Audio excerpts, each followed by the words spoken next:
எப்பொழுது அமையும்? பொருளாதார முன்னேற்றம் எப்பொழுது? தனுசு லக்னத்துல பிறந்திருக்கீங்க.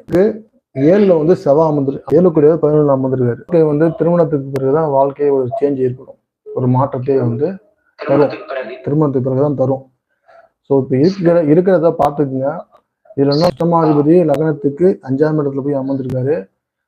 அவரு வந்து கேது நட்சத்திரத்தை போய் அமர்ந்திருக்காரு சொல்லும்போது திருமணத்தை பத்தியான எதிர்பார்ப்புகள் நிறைய இருக்கும். திருமணத்தை பத்தி 5அஷ்டமாதிபதி, அதாவது திருமணியும் மாங்கல்யத்தை தரக்கூடிய அஷ்டமாதிபதி 5ஆம் இடத்துல சொல்லும்போது நம்ம கற்பனையில வந்து இந்த மாதிரி பொண்ணு வேணும், இப்படி வேணும், அப்படி வேணும்னு சொல்லிட்டு நம்ம கல்யாணத்தை தள்ளி போட்டு போயிட்டே இருப்போம். ஆனா உங்களுக்கு வந்து ட்விஸ்ட் என்னன்னு பாத்தீங்கன்னா, அப்படியே 5ஆம் பாவத்துக்கு 7ல வந்து ராகு, குரு, சுக்கிரன் புதன் இருக்கு. அப்ப அந்த வரக்கூடிய பெண்ணால் தான் வாழ்க்கை மாற்றத்தை தரணும் விதி. அப்ப திருமணம் ஆகுது, குழந்தை பிறகுதான் வாழ்க்கை மாற்றம்னு விதி.